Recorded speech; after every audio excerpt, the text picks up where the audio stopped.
Finding a co-founder is harder than finding a life partner because you're going to spend more time with that co-founder than your actual wife or your actual husband. How were you guys able to put $2 million? When investors are investing in a company, the first thing that they look at is the people that are running the company. The question that they're asking is, are these people qualified enough to execute the idea in which they want to execute? When I see solo founders, I recommend them to stay solo if their idea is not really fine-tuned yet. At that point, it's not really a business. It's a side hustle. The fintech company was valued for £20 million. Why did you guys have to close your doors? A startup would expose you and all your weaknesses, things that you don't know how to do, because everybody knows that you're the one in charge of XYZ. When you're running a startup, 3 things that you have to consider. You need to have the right idea. You need to have the right team. And number 3, timing is also very important. When your business goes down, like, it's an opportunity for you to reflect and see, like, okay, you know what could I have done differently? I learned a lot from that experience, which also what led me to start my own advisory company called Horizon. And essentially what I do is I help founders to navigate through the complexity of running a startup. Investors don't invest in single founders. Why? Hello, friends. This is Dr. Ernest. We are back again with another exciting episode. As usual, on the Royalty Mindset podcast, and we are right here in Dallas, Texas, the Royalty Mindset podcast studio. And today, I have a great guest. It's a friend who I've just met of recent, someone that I respect so much. Ever since I met this guy, my life has turned around for the better. I'm not just talking. I'm talking because I know who he is. When you listen to him talk, you will confirm exactly what I have just mentioned. This person is no other person than my guy, Korede Fanilola. We call him K. He is an entrepreneur, a founder, and of course, a startup advisor. He is the founder of Horizon, a community building platform where he brings together a lot of founders and startup, gurus. K, you're welcome. Appreciate you for having me to on, the man. podcast Thanks of a lot. mine. Thanks a lot. Absolutely. I love the setup here, by the way. Thank you. It looks really, really dope. Thank you so much. Thank you. Appreciate that. We've been wanting to bring you on board now for a very long time. Yeah. You're a very busy man. Yeah, but I'm glad. It's been since my last event, which was... It was May. No, it was June. I remember, because it was my birthday around the time. That's when we had a chance to connect. And this is November. Hey, but we still made it happen. We made it happen. I thank you so much for making it happen. So thank you for being on my podcast today. Thank you for having me. Absolutely. So let's get right into it. We don't want to waste too much of our time and all of that. So we just go straight to the point. A lot of people want to know who K is. So who is K? Thanks for that question. And I think you kind of touched on it when you were introducing me. So I consider myself a founder, a startup advisor, and a community builder. I co-founded a fintech company called Zazu, which essentially is a marketplace for, customers to be able to compare rates and before they send money internationally. So, I learned a lot from that experience, which also what led me to start my own advisory company called Horizon, right? And essentially what I do is I help founders to navigate through the complexity of running a startup. If you ever run a startup before, there's a lot of unknowns, right? So me, being that person that have done that, and I kind of, play that supportive role for founders. So while also doing that, I also started Elevate Network. And Elevate Network is basically a community of founders, small business owners coming together to network, connect, share ideas, collaborate. I mean, everything about me is just really, the goal is to serve others through education. I'm the type of person that I want to make impact in the lives of people. And that's pretty much me in a nutshell. Wow. K. You're doing a lot. You're doing a lot. See, the story of Zazu is very inspirational. Yeah. Right? I know Zazu at some point had to close its doors due to some challenges you guys face. I want to say that is just temporary. Yes. I believe it's going to come back, and it's going to come back big. Absolutely. Yeah. So I'm only just imagining, because Zazu was very prosperous. Everybody knows what Zazu was at that point in time. Zazu was able to have up to 60,000 users at that point in time. Yes. You were able to raise a seed funding of about $2 million. And the fintech company was valued for 20 million pounds. Yes. What exactly happened? What happened? Why did you guys have to close your doors? Well, it's actually funny because I am a firm believer that when you're running a startup, three things that you have to consider. Obviously, you need to have the right idea, right? Yeah. You need to have the right team. And number three, timing is also very important. Timing from the standpoint that, we did everything right. I think after we raised the $2 million, we had some milestones that we needed to accomplish, right? One of the key things that we wanted to do was we wanted to make sure that we had a product market fit. And how we define a product market fit was how often do users send money back home internationally? And we determined that at least 1 to 2 times a month, folks are sending money. And we realized based on the data that we had that folks were sending money back home on our platform 4 times. Why? Because it wasn't just a platform for you to send money. It was the Expedia for money transfer. Everybody claims that they have the best rates, the lowest fees. But with Zazu, we took all that away. We basically give you a bird's eye view so you can see everybody's rates, everybody's fees. Right. And as a customer, when you're clicking on who you want to go through, it doesn't take you to that provider.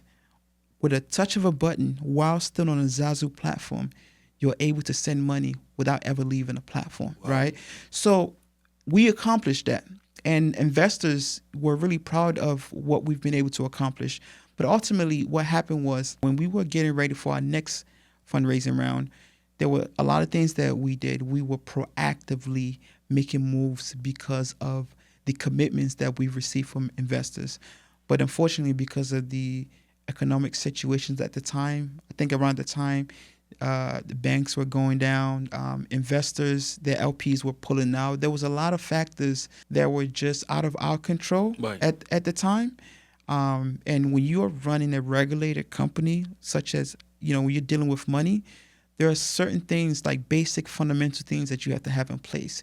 And once you start to run out of money, it makes it hard to hold the business together. So ultimately, we end up losing our license, which ultimately led to us shutting down. But, I tell people all the time, like, when your business goes down, like, it's an opportunity for you to reflect and see, like, okay, you know what could I have done differently? It was one of those, making moves based off of commitment that never materialized, and which ultimately led to the shutdown. But I'm still very much proud of what we were able to accomplish. You should be proud because what you guys pulled was not easy. Yeah. I know what it means to be able to have up to 60,000 users Yeah. in a short period of time. Yeah. I know what it is to be able to raise fund. Yeah. That's the hardest part of it all. Oh, yeah. So that's my next question. How were you guys able to pull that stunt of convincing investors to have been able to raise $2 million? Well, I won't call it a stunt, but I think that the biggest thing was, number one, the team that we had. So it was 4 founders, and each one of us brought something unique to the table. When investors are investing in a company, the first thing that they look at, besides the idea, is the people that are running the company. The question that they're asking is, are these people qualified enough to execute the idea in which they want to execute? Right? So that was one thing that we had going for us. And number 2, we got into an acceleration program. So for those who don't know, especially for early stage startup, investors it's like Y Combinator, right? Where they will give you money and resources for you to be able to put it off, put everything together to, for the marketplace, right? So we got into a program that allows us to really, really accelerate our growth. And what that did was it also gave us some notoriety with other investors, because once other investors saw that we had a main investor, it was easier for other investors to kind of come in. That plus a lot of good social capital, because of my background in terms of where I'm coming from and my other co-founders, where they're coming from. People invested not because of the product that we have, but because of the type of people we were, they were betting on Experiences. us to essentially execute. And those factors ultimately helped us to raise the money. Wow, that is interesting. Exactly. Today I'm a part of a fintech startup as well myself. Mm-hmm. I do a lot of things, but that's just one of what I do. Mm. I'm the CTO of that particular firm. We Mm. just started actually, Okay. and we just received the funding from one investor with $1 million. Oh, nice. Yeah, Congratulations. thank you so It's not an much. easy task. It is not. It is not easy. That's why I'm saying that. How were you guys able to put $2 million? Mhm. And we were so blessed to have a CEO who's a little bit well connected and was Yes. able to pull this stunt by bringing these guys. But we also had to do our part. Yes. They listen to us talk individually, all the members of the team. Me being the CTO, a lot was on me. Like, how do you think you're going to be able to put this product together? And they look at my past history and everything, and they were convinced, right? So it is not easy. It's never easy to convince And these remember, guys. you mentioned something. You said Yeah. the CEO was connected, which is a social capital that I talked about. Because in life in general, like no human being is an island, Yeah. right? You need a community. You need people to help you realize your vision, right? Yes, you guys needed to be able to do your part, Yeah. but that social capital and the ability to execute that vision, those two combinations are usually the key to raising money. Very true. Based on your experience with Zazu, what did you learn from that, and how has that helped you today in your next adventure? I've learned a lot of things. I was a COO, and you know, it's funny because when we all came together, I've never been a COO before. I just knew I was good with people, right? And things were just happening within the company that just caused us to not have operational efficiency. We were missing deadlines and things of that nature. And a lot of those things fell on me because I didn't have the experience. I knew how to relate with people but I didn't have any structure. So I think the biggest thing I learned in running a startup is the structure aspect of running a company. And that's actually one of the things that I use now to advise company. I use a framework called EOS. Okay. So EOS is Entrepreneur Operating System. And it's basically a framework that helps with transparency, accountability, so that everybody execute. When you work for corporate America, especially in a big company, it's very easy to hide under if you're not really performing the way you should be performing. Right. But in a startup would expose you and all your weaknesses, things that you don't know how to do, because everybody knows that you're the one in charge of XYZ. So one of the things that me and the founders implemented was the EOS system, and that allowed us to really get a grip on our business, and we started to make decisions based on data. Even the little things on how to hire people, how to let people go, to making sure that everybody understood the vision in terms of what we're trying to accomplish, and then how, even though there's one mission, how everybody's role is in alignment with that vision, right? I remember there's a story. Somebody went to NASA, right, and they went to a garbage man, and they told him, they say, "What is your role here in NASA?" Not a garbage man. He's the janitorial, Okay. right? So they asked him, what is your job here? He said, "My job here is to help us to get a man on the moon." And he was like, Wow. "You're a janitorial man. Like, what do you mean by that?" And then he broke it down. He said, "Everybody in here have one goal. Now, with that one goal, everybody plays a part for that one goal. And my job is to make sure that the entire area is conducive enough so that the folks that are coming in can do their job so that we can ultimately achieve that goal." And that's one thing where we did with Zazu. We made sure that, yes, if we said that we wanted to make a $20,000 month-to-month revenue, okay, what are you doing to contribute to that, right? And what are the dependents for those things, right? And that same framework is what I do now, helping founders, because there are two types of founders. They're the one that just want to raise money, Yeah. and then you have the folks that they've raised money, but now they're experiencing the problem of actually running a business. And that's where I truly shine the most, because now I'm like, okay, you know what? It's not just about you, it's about the team, because you're only as good as your team. So if you don't have people that can help to execute and bring your vision to life, Yeah. they got to go. So that's the biggest thing I would say I've learned. Wow. Operational discipline. This is massive. Frankly speaking, that analogy of the janitorial case, I mean, that was dope. Yeah. Anyone that wants to really understand how business is run should play by that rule Yes. of that janitor. Yeah. If you want to be a CEO, you want to be an operator, you must understand what you just explained. Yeah. The smallest person in the company must understand the goal and Of the entire objective company. of the entire company. Yes. If everybody must work together. Yes. It's just like the physical, the biological self of Yes. you, Yes. your body. The cell is the smallest unit of life, as we were taught in biology. A cell has what it contributes. Yep. To the entire wellness of the system. That's exactly what that janitorial just explained. And look at this from this example, right? Yeah. When you hear companies not doing well and they fire the CEO, even though the CEO might not be the reason why they're not doing well, he's still responsible. Yeah. Because he's the one Coordination. setting the vision of the company. So when you set the vision of the company, you're responsible from the standpoint that everybody needs to buy into that vision, and everybody needs to know what they're doing and how they're doing contributes to the overall larger goal. How about an individual founder, just one person who is a startup founder versus a group of people? Like in your case, Zazu, you were 4 founders. Yes. So you were all co-founders. Yes. In some situation, we have just one founder in some cases. For example, myself, I am a single founder in some stuff that I do. Okay. I'm also a co-founder in some other stuff. What would you say is easier to actually run? Being a single founder or being a co-founder? Well, I can tell you this. It depends on your personality and what you want to accomplish. Ultimately, if you want to raise money, I can guarantee you 100% that investors don't invest in single founders. Why?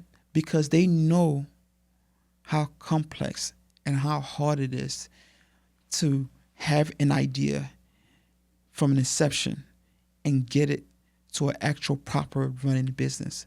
It's one of the hardest things to do. So if you are one of those people that you have problems with control and you want things done a certain way and you don't want the help of anybody else, yes, that's cool. But you also have to be willing to fund everything yourself, right? But you also have to be disciplined as well, because now there's nobody to hold you accountable, right?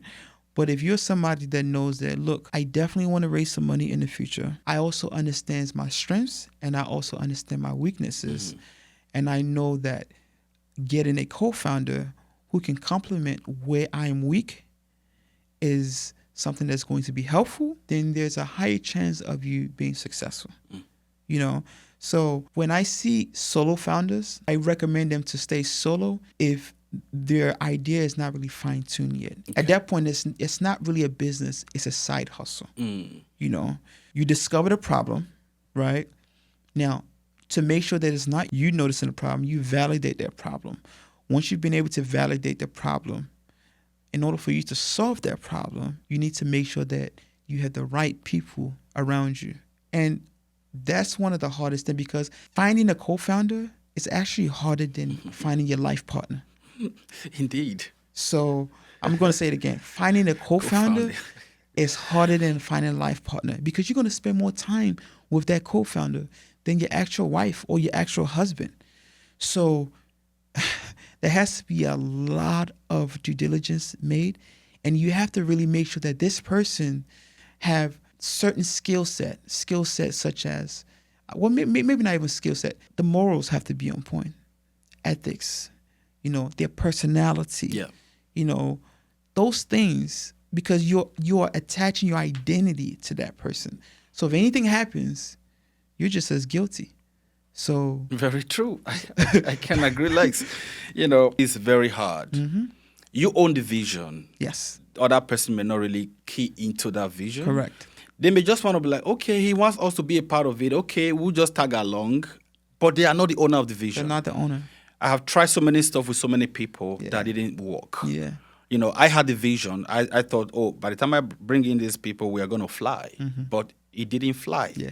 They were happy at the first stage, but at some point they all fell off because it wasn't their original vision. But not even that. Yeah. I think one thing people have to realize is that there's a level of believing in a vision and sacrifice that has to take place from the inception. Right. People want to attach themselves to something that's already Success. made. That's natural human being instinct. But not everybody wants to put in the time and the effort to bring something from an inception to, To build. to build. Yes. You get what I'm saying? So my thing is, you always have to look at somebody from the angle of, okay, is this person the type of person that when things fall apart, are they still going to be committed?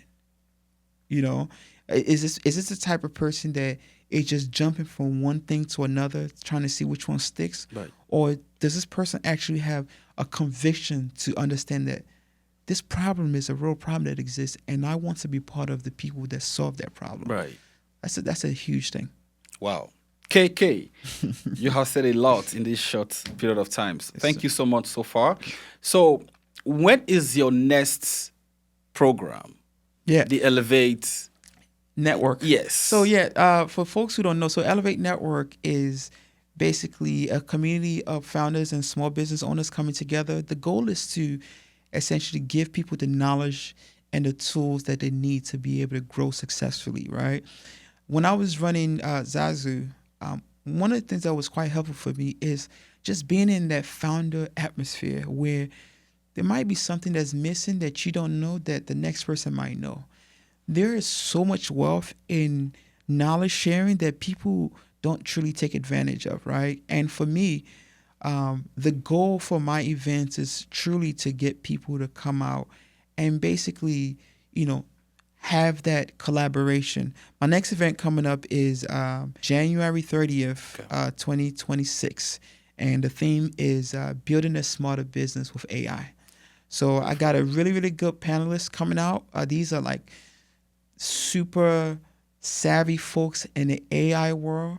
And this is not going to be a fluff type of event. This is going to be a come in because two things. Number one, I'm going to learn something, or I'm going to leave with the connections to help my business. We're going to also have like product demo as well too. So I'm going to have some people that are making waves in the AI space.